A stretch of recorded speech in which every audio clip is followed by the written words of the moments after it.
नमस्कार साथियों। आज की जो समीक्षा का टॉपिक है, ईरान का परमाणु भंडार छूना भी खतरा, हटाना भी जंग जैसा ऑपरेशन। विशेषज्ञों का ये सलाह है और सलाह सही भी है। अमेरिका जबरन कब्जा करे तो बढ़ सकता है बड़ा जोखिम, समझौता ही सुरक्षित रास्ता। ईरान की सुरंगों में छिपा यूरेनियम, रेडिएशन और रासायनिक खतरों की आशंका। देखिए, हम तो साफ साफ बता दें कि ईरान अमेरिका फर्स्ट की नीति को अपनाएगा और उसके लिए वो ज़रूरी है कि वो बाकी देशों को कमज़ोर करे। ऐसा नहीं हो सकता कि दो लकीरें चल रही हैं, उसमें से एक लकीर के बगल में दूसरी लकीर है तो दोनों लकीरें बराबर हों। अगर उसे आगे बढ़ना है तो या तो दूसरी लकीर को छोटा करेगा या खुद ही बड़ा होगा। तो यहाँ पर दोनों में से कोई एक ही तरीका तो अपनाएगा। तो अमेरिका ने यही सोचा कि मैं अपनी लकीर जब भी बड़ा करूँगा जब दूसरे कमज़ोर होंगे। तो उसके लिए वो कोई ना कोई कदम उठाता ही रहता है। अभी आपने देखा होगा टैरिफ वार में उसने इंडिया, चाइना और कईयों के साथ इस तरह से टैरिफ लगाए जिससे कि बाकी देश पूरी तरह से टूट गए।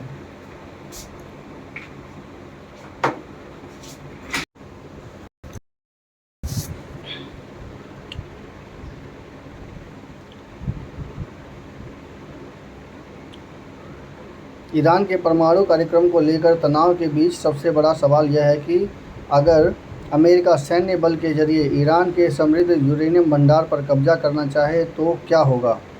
विशेषज्ञों का साफ कहना है कि यह कदम न सिर्फ बेहद जटिल और लंबा ऑपरेशन होगा बल्कि इसमें रेडिएशन, रासायनिक खतरे और भारी सैन्य नुकसान का जोखिम भी शामिल है। अमेरिकी राष्ट्रपति डोनाल्ड ट्रंप लगातार यह कहते रहे हैं कि ईरान को कभी परमाणु हथियार नहीं बनाने दिया जाएगा, लेकिन यह अभी स्पष्ट नहीं है कि अमेरिका इस लक्ष्य को हासिल करने के लिए कितना आगे आएगा। यूरेनियम भंडार परमाणु बम के बेहद करीब। अंतर्राष्ट्रीय परमाणु ऊर्जा एजेंसी के अनुसार ईरान के पास लगभग 440.9 किलोग्राम यूरेनियम है, जो 60% तक समृद्ध है। यह स्तर 90% हथियार ग्रेड से बस एक तकनीकी कदम दूर है। अंतर्राष्ट्रीय परमाणु ऊर्जा एजेंसी IAEA प्रमुख राफेल ग्रासी के अनुसार यह भंडार सैद्धांतिक रूप से करीब 10 परमाणु बम बनाने की क्षमता रखता है। हालांकि इसका मतलब यह नहीं है कि ईरान के पास पहले से ही परमाणु हथियार है। देखिए, हम तो यही कहेंगे कि उसके पास भले ही हथियार ग्रेड वाले जो है परमाणु बम बनाने लायक यूरेनियम हो, लेकिन प्रश्न यहाँ ये उठता है कि उस परमाणु बम का वो क्या करेगा। जब आज के समय में मिसाइल की ज़रूरत है तो वो उस परमाणु बम का करेगा क्या। हाँ, ये हो सकता है कि ऐसी मिसाइलों से बचना चाहिए जो कि परमाणु बम को उसमें फिट कर दिया जाए और दूर देशों में भेज दिया जाए। और सुपरसोनिक अगर मिसाइलें हों तो वो ख़तरनाक हो सकता है। तो बजाय डोनाल्ड ट्रंप जी को बजाय इस पर कि उसके पास परमाणु बम है करके उनके ऊपर अटैक करें, बजाय ऐसा करने के वो अगर ये कहते कि परमाणु बम वाली अगर आपके पास मिसाइल है करके अगर अटैक करते तो वो एक जायज़ होता। लेकिन यहाँ पर तो रूल वो है अमेरिका फर्स्ट की नीति। आप सभी देख रहे हैं कि पहले टैरिफ वार चला है जो काफ़ी लंबे समय तक चला, जिसमें इंडिया, पाकिस्तान, भारत और कई देश इससे प्रभावित रहे हैं। डोनाल्ड ट्रंप जी समझ गए थे कि व्यापार के द्वारा अगर इन्हें नहीं तोड़ा जाएगा, यानी कि दूसरे की लकीर को छोटा नहीं किया जाएगा व्यापार के द्वारा, तो तब तक कब्जा नहीं कर सकते हम नंबर 1 पोजीशन पे। तो उसके लिए ज़रूरी है कि हम इस तरह का वार करें जो कि पूरी तरह से प्रभावित हो। तो उन्होंने सबसे पहला काम टैरिफ वार से शुरुआत करी। और टैरिफ वैसे तो उससे पहले भी शुरुआत करी थी, लेकिन टैरिफ वार ज़्यादा इफ़ेक्टिव रहा। तो इस सिचुएशन में तो उन्होंने कई देशों की अर्थव्यवस्था को तोड़ा। अर्थव्यवस्था के साथ वो समझ गए कि जनता, पूरी विश्व की जनता किस तरह से प्रभावित है। और अभी तो ये कम है, हो सकता है वो इंटरनेट या किसी अन्य माध्यम से अगर वो कम्युनिकेशन सेक्टर में इफ़ेक्ट डाल दे पूरे वर्ल्ड की, जैसा कि अभी ईरान ने कहा है, धमकी दी है, अगर इस तरह से कोई इफ़ेक्ट डाल दे तो ये उनके लिए, ये विश्व के लिए तीसरा प्रयास होगा। तीसरा प्रयास में अमेरिका नंबर 1 वैसे ही हो जाएगा। तो मतलब ये हो गया कि किस तरह से किसी देश की अर्थव्यवस्था को तोड़ा जाए ताकि सारी की सारी कंट्री हमारे ऊपर निर्भर हो जाएं। अब सभी कंट्रियां ये समझ गई हैं कि हम अमेरिका के ऊपर किस तरह से आश्रित हैं। तो ज़्यादा अच्छा रहेगा, सबसे पहले तो ये यूएनओ की जो जगह है, यानी कि संयुक्त राष्ट्र संघ की जो जगह है वो वहाँ से हटाई जाए। जनेवा सेंटर बेहतरीन है, अगर हो सकता है तो अगर संयुक्त राष्ट्र संघ अपनी जगह वहाँ जिनेवा में लाए तो ज़्यादा अच्छा रहे। अदरवाइज़ सबसे अच्छा रहेगा कि वो एक स्पेशल तरह का टापू बनाए, जैसे क्यूबा जैसा एरिया हो गया या कोई मेडागास्कर जैसा एरिया, जहाँ पर सभी तरह की संस्थाएं खुल सकें। अगर इस तरह का अगर हो जाए जिस पर अमेरिका का दबदबा नहीं रहेगा या किसी अन्य कंट्री का कोई दबदबा ना रहेगा, तो ऐसी स्थिति में सब कुछ ठीक ठाक रहेगा। और जब से ये अमेरिका का दबदबा रहा है तब से ब्रिटेन भी कमज़ोर होता चला गया है। अब तो स्थिति ये है कि ब्रिटेन बिल्कुल चुप ही है, वो किसी भी, जबकि इतना पावरफुल था, वो किसी भी मामले में आगे नहीं दिखता बिल्कुल ही। अब अगर देखा जाता है तो थोड़ा बहुत तो बस फ्रांस के राष्ट्रपति ही थोड़ा बहुत बोल पाते हैं, अदरवाइज़ थोड़ा बहुत जर्मनी के, अदरवाइज़ सारे चुप ही रहते हैं अमेरिका के आगे। जबकि 5 जो स्थायी सदस्य हैं उनमें पावरफुल सबसे ज़्यादा अमेरिका है, जबकि सिर्फ पावर केवल अमेरिका और रूस 2 ही भागों में डिवाइड हुआ पड़ा है, बाकी सभी देश बिल्कुल शांत हैं। तो कहने का मतलब है सबसे पहले ये अमेरिका के पास जो स्थित है संयुक्त राष्ट्र संघ, वो अपनी जगह बदले, उसके बाद वो अपने प्रभाव को बढ़ाए, तभी जाकर के काम हो सकता है। अदरवाइज़ अमेरिका अपने आप को नंबर 1 बनाने के लिए कोई भी कदम उठा सकता है, और उसमें वो कदम वो उठा रहा है। अब ये टैरिफ वार की जो 1.5-2 साल की जो लड़ाई है, उसमें पूरी तरह से उसने कई देशों की अर्थव्यवस्था को चरमरा दिया। ना केवल एक दो चीज़ें बल्कि सभी चीज़ों पर उसने इफ़ेक्ट डाला है। और अभी डॉलर का वर्चस्व का इफ़ेक्ट उसने पूरे वर्ल्ड पे दिखाया है। अब आप समझ सकते हैं कि अगर ऐसी स्थिति में अगर संयुक्त राष्ट्र संघ अपनी जगह नहीं बदलेगा तो उसका असर बिल्कुल ना के बराबर होगा, और नतीजा इसी तरह से विश्व युद्ध या किसी अन्य तरह की बेवकूफ़ी भरे कदमों में पूरी विश्व को झोंकना पड़ेगा, पूरा विश्व उसी तरफ जाएगा। तो कहने का मतलब ये है कि ना तो अमेरिका अपने वर्चस्व की नीति के तहत ये सब काम करेगा ही करेगा। अभी हो सकता है कि ईरान अपने प्रभाव को बढ़ाने के लिए वो इंटरनेट के तार को काट दे, और इसके बाद से शुरू हो जाएगा हमारे मतलब जो विकासशील देश हैं उस पर पूरी तरह से असर पड़ेगा, उसमें भारत भी हैगा। तो इस प्रकार से जो पिछड़े रहेंगे वो और भी ज़्यादा पिछड़ते चले जाएंगे। आप सोचिए कि सभी देशों में कार पहुंच गई है, रेलगाड़ियां पहुंच गई हैं, हवाई जहाज़ पहुंच गए हैं, लेकिन सब के सब पेट्रोल डीजल के ऊपर डिपेंडेंट हैं। तो कहने का मतलब एक पूरी वर्ल्ड की अर्थव्यवस्था चरमरा जाएगी।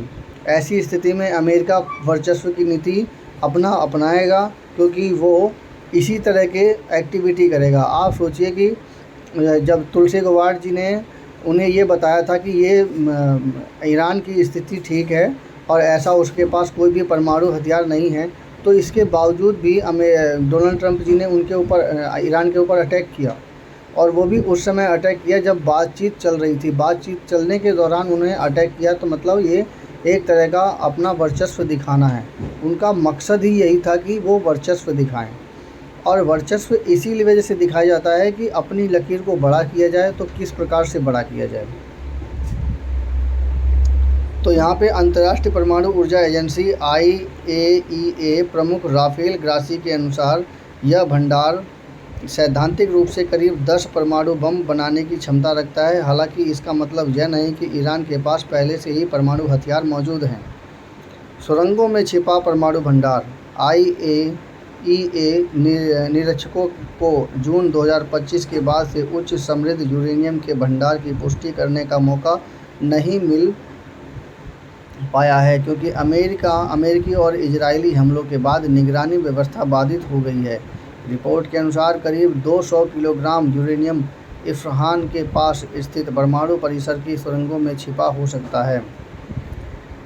इसके अलावा कुछ मात्रा नतांज में मौजूद बताई जा रही है, जबकि एक हिस्सा फौदों में होने की भी संभावना है। हालांकि यह भी आशंका जताई गई है कि यूरेनियम का कुछ भंडार अन्य गुप्त स्थानों पर रखा गया है। रेडिएशन और रासायनिक खतरे, हर कदम पर मौत का डर। यूरेनियम को यूरेनियम हेक्साफ्लोराइड गैस के रूप में स्टील कंटेनरों में रखा जाता है। यूरेनियम हेक्साफ्लोराइड यानी कि यू के साथ 6 फ्लोराइड आपस में जुड़ करके वो इस प्रकार से जॉइंट करते हैं कि उसे स्टील कंटेनरों में रखा जाता है, जिसका वज़न करीब 50 किलोग्राम होता है। विशेषज्ञों के मुताबिक यदि ये कंटेनर क्षतिग्रस्त हो जाएं तो फ्लोरीन गैस का रिसाव हो सकता है, जो त्वचा, आँखों और फेफड़ों के लिए बेहद खतरनाक होता है।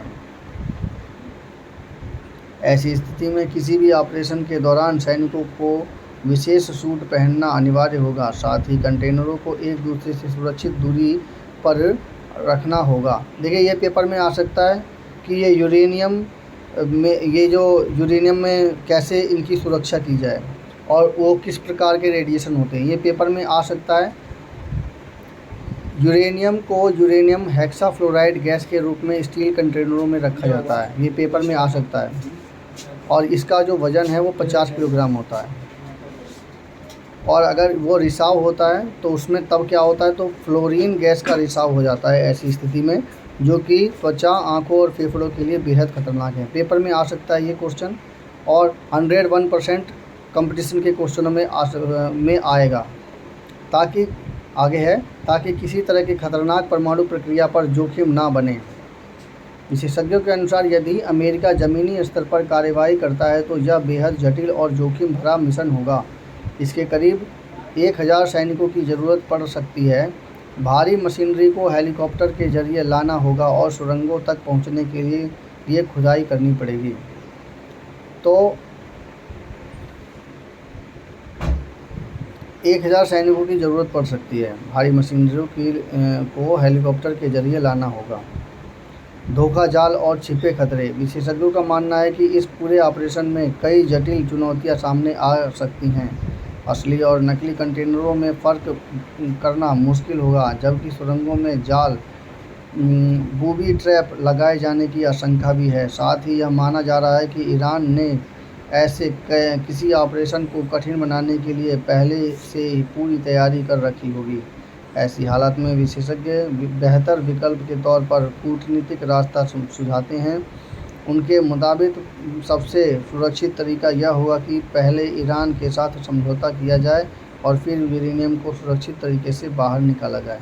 ये बहुत अच्छी बात बताई है कि पहले ईरान के साथ समझौता किया जाए और उसके बाद सुरक्षित रूप से उस यूरेनियम को बाहर निकाला जाए। बात सारी ये है कि इस वक्त अमेरिका फर्स्ट अपनी नीति अपनाएगा, जिसकी वजह से ऐसा होगा। तो मेरी ये समीक्षा कैसी लगी कृपया कमेंट कीजिए, चैनल को सब्सक्राइब कीजिए। मेरी जो पॉइंट हैं इस पर ध्यान दीजिए कि ये छात्रों के लिए बहुत ही महत्वपूर्ण है। इसमें क्वेश्चन जो है वो छात्रों के लिए बहुत ही महत्वपूर्ण है कि यूरेनियम कैसे बनता है, कैसे संवर्धित होता है और उसके वजह से किस तरह से उसे सुरक्षित रखा जाता है, ये इस टॉपिक में है। और ये इस बारी कंपटीशन में 101% आएगा ही आएगा। समीक्षा कैसी लगी कृपया कमेंट कीजिए, चैनल को सब्सक्राइब कीजिए।